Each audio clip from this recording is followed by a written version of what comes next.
You said, I didn't care about politics, but politics cared about me. And I wanted to say that's exactly how I feel about the therapy field, that I feel like so many of my colleagues don't care about politics, but need to understand that politics care about them. Same thing about children. Children don't care about politics, but politics cares about children.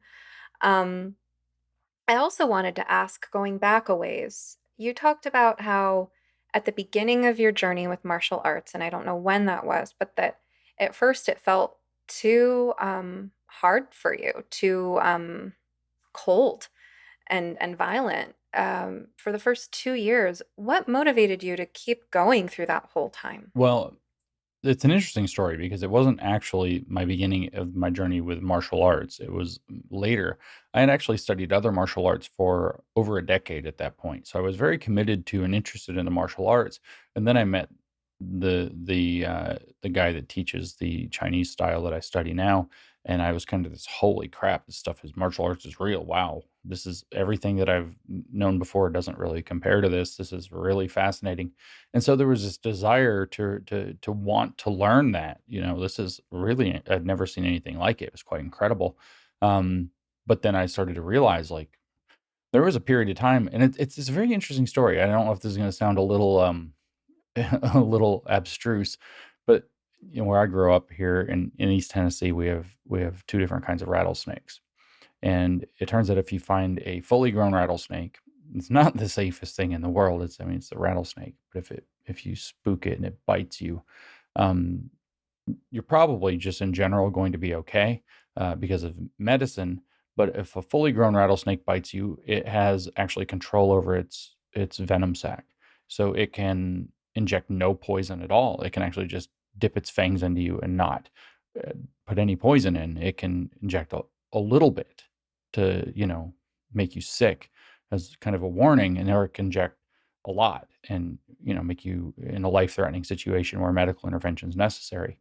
Well, if you come across a young rattlesnake, they do not have control over that venom sac yet. So if they bite you, they inject all they have. And it's much more dangerous. If you grow up around rattlesnakes, you learn this. It is much more dangerous to be bitten by a little rattlesnake than by a big one, and which is the opposite of what your intuition would be. Well, it's very similar. When I started to study this martial art, my friend and I were doing it together. We were having these conversations, and he had been in another martial art, and I'd been in different ones. And then we ended up both starting this roughly, within a couple months of each other. And we were having these conversations, and it was the fact that we weren't very good yet. Like the young rattlesnake is like, if somebody gets a hold of us and we use this, like, I think we're going to accidentally kill somebody. Like, that's a big deal. I don't feel that way now because I feel like I have more control over what I'm learning to do. But when you first start learning it, it's like really kind of a strange, it's like having grabbed a hold of power that you don't know how to control. And I mean, I can tell you the truth is somebody did try I've never had to deal with it in a real sense like this, but somebody tried to mug him outside of the grocery store. Maybe after he'd been doing it a little over a year and a half, and he just reacted exactly like we were afraid. Reacted instinctively, and he turned, and the way he turned, it did it the way he should have, and he hit this guy, and the guy, the way he described it at the time, and he works in medicine, so it's probably accurate. He said, I'll just put it this way, he made an autonomic noise and crumpled to the ground, and then I got my wallet back and then ran away because I didn't want to be there when anybody figured out what happened, because I don't know if I killed him. And so we watched the news for a while, like what happened. And so we had these weird conversations, like, we're learning to hit people really hard in really, really dangerous ways. And we don't know how to, fully control that. Um, so that was a concern. And I feel like it's that kind of young rattlesnake thing looking back at it now, because I don't feel like I would be as out of control or just, fling my full power that I was learning how. Really, that's what it boils down to. It's not only were we learning angles and techniques, but we were also learning how to put out power that we'd never seen in other martial arts before, to hit hard. I mean, really, really dangerously hard. And I don't feel like I have to flex. Like I didn't know medium or whatever back then. There was just, you hit as hard as you can or you don't. And I feel like I got to grow out of that. But it was very concerning because, you know, there was no hesitating around the idea that, like, if you get in an altercation in a fight, this isn't something that, I should be like in a boxing match, like punch, punch, punch, punch, and somebody rings the bell 2 minutes later.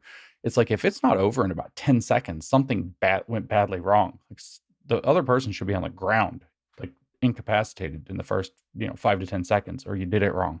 Um, it's not this tussle dragged out thing. And that's an intense thought when you start to realize that you're learning like really truly dangerous techniques that can actually hurt somebody.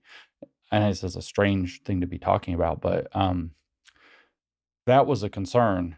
But what made me stick with it is that I actually wanted to understand this thing and actually get good at it. And as I got good, that feeling dissipated, because I felt like I could, make sense of the things that I was doing. It wasn't just, swing your arm this way as hard as you can. It was, it can make sense of these things and put them into a context of control, which is actually necessary to be able to wield power. You have to be able to do it in a way that's responsible, but you have to grow into that. So I think that young rattlesnake analogy is actually pretty good for what the feeling was like, but the desire to learn this was what overcame it. It's just, I don't know if curiosity is the right word, but something like that. Just, what is this? How do I get better at this? I want to get good at this. I love that rattlesnake analogy. It's this recognition that we have power and that that can be used for good or for evil, and that there's a responsibility to work with that power. Even if aspects of that power are in the shadow, they're things we don't want to look at or deal with within ourselves or within our society, that there's an obligation to integrate it. Jordan Peterson talks a lot about integrating our aggression as part of I think maturation. it's important This because we reminds come to the power before we can. I mean, I think necessarily we come to power before we come to the ability to integrate and be responsible with the power. You have to be capable first before, which means be able to go overboard before you realize that you have to be able to restrain it as well. So restraining or controlling or channeling, power or strength or whatever is a higher level skill. It's a higher level technique than merely having power. Actually, gaining power or strength or a technique is actually pretty low level basic stuff, but being able to use it appropriately is a much higher level thing. And I think it's necessarily that there's a dangerous phase that you go through. When I used to train in a karate studio a long time ago, they said that the most dangerous people in a karate studio are the white belts and the brown belts, not the black belts, because the white belts are just kind of wild off the street and you never quite know what in the world they're going to do. And they're often trying to just like, one up somebody who's a trained karate guy or whatever. And then the brown belts are right there at the edge of that black belt. So they're just desperate to prove themselves. So they've got that, I'm going to show you I'm there kind of chip on their shoulder. And those are the most dangerous students in any dojo, so to speak. Um, that might be true, but I think that the point is that you gain the brown belt being what I was thinking of with that is that they've gained a modicum of skill, 3 to 5 years maybe to get to that position of training. They know a few things. They're a dangerous person, but then they don't have that full level of restraint that comes with years of seasoning and practice and discipline that comes later. And I think that that's generally something that's going to be true. So people that are looking to kind of get back involved with even political warfare or psychological warfare, um, there will, as they start to gain savvy with how to deal with it, they will become more dangerous in kind of a reckless sense before they become, kind of a properly honed weapon that's strategic and useful later.